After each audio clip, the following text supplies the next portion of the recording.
Hey everybody, happy Sunday.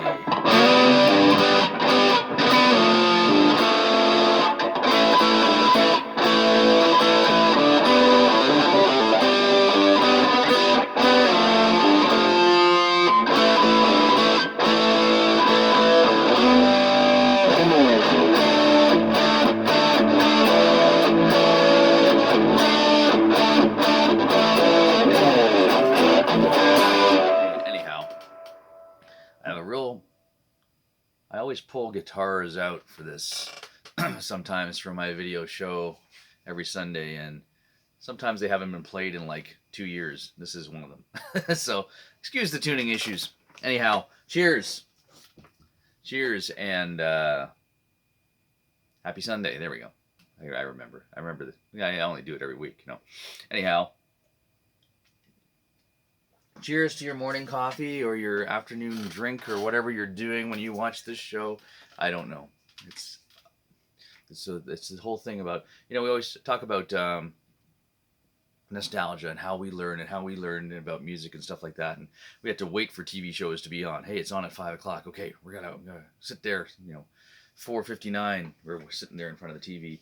Yeah, YouTube and internet now. We can just watch anything anytime we want, and we still don't watch everything.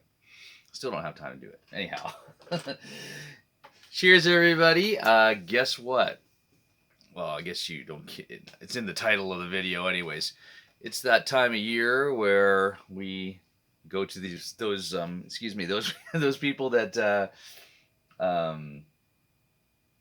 we know and love, the Rock and Roll Hall of Fame, and they have announced their 2024 nominees, not the inductees. This is the nominees. This is the first video in a series of videos that I do through the year about the Rock and Roll Hall of Fame. Because let's face it, how much airtime do we get on our music, our hard rock music, and rock and anything that says rock and roll? Because pop is so big, and pop artists will always be, we'll always be the underlings, the rock people, right?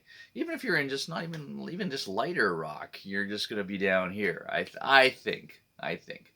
Don't know why that is. Beatles are rock, Rolling Stones are rock, AC/DC's rock. This is the people's music, and I think the masses. If you've been to a stadium show, you'll see that this rock and roll and hard rock and heavy metal. And if you've been to a field in Sweden, yeah, I mean, in England or whatever, you'll know that metal is huge and living a very good life without the Rock and Roll Hall of Fame. But here we are to talk about the Rock and Roll Hall of Fame nominees. And of course, my show is about guitar, classic rock, and all that stuff, and that's probably why you're watching, because you like that stuff. But I always look for the people. Anyways, I'm going to read the list. It's back here on my screen. I'm going to read the list. So here it is. Voila. So this year, the nominees are, drum roll, Mary J. Blige, Mariah Carey, Cher, the Dave Matthews Band, Eric B. and Rakim, Foreigner, Peter Frampton, Jane's Addiction, Kool and the Gang, Lenny Kravitz, Oasis, Sinead O'Connor, Ozzy Osbourne, Sade, and A Tribe Called Quest, which I've heard that name before. I've talked about them before. Okay, that's your list. All areas that usually get hit are on there. Lots of female artists. There's lots of black artists. There's a lot of there's some hard rock. Ozzy Osbourne's in there, who's already in the Hall of Fame for Black Sabbath, or is he? I can't remember. I should know that. Let me know if that's true or not. Anyways, a lot of innovators, mostly women. mostly women. We got Mary J. Blige, Mariah Carey, Cher, um, Sinead O'Connor. A good females represented very well. Bands are represented here with Jane's Addiction, Foreigner. Lenny Kravitz, I think deserves to be there. Anyways, I think they all deserve to be there in some sense because I always look over these lists and think someone doesn't deserve to be there. Case in point, I kind of went on about Sheryl Crow last year. And a few others, but I think everyone deserves to be there. First off, let's get away from the whole rock and roll moniker, because I think said it before and said it again. I think it's great that rock and roll is the catch-all style of music for everything. It's inclusive.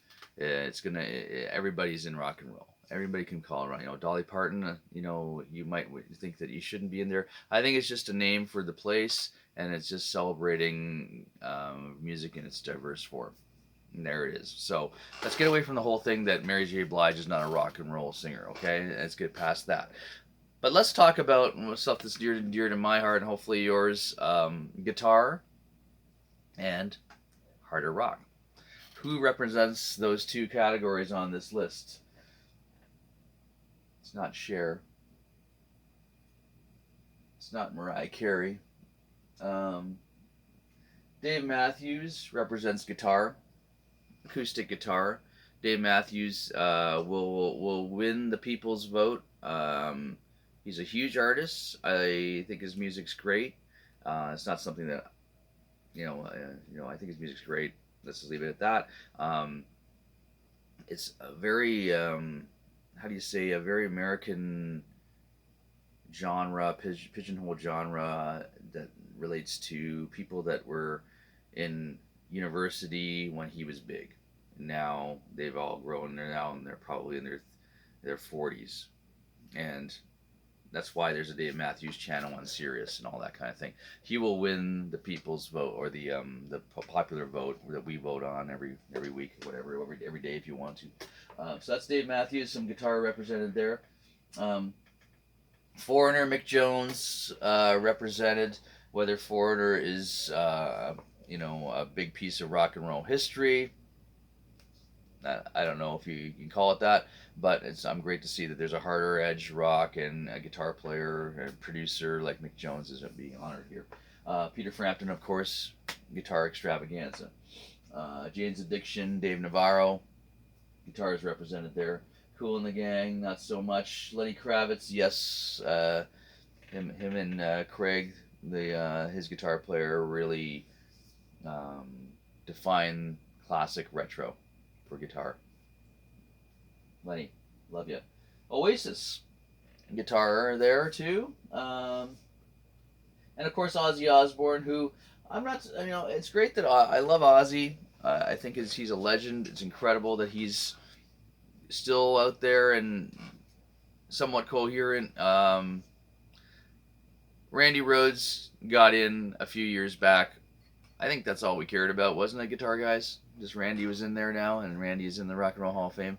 So yeah, I would love to see Ozzy in the Rock and Roll Hall of Fame. Unfortunately, I think he'll get booted because of that whole reason why Iron Maiden is not there.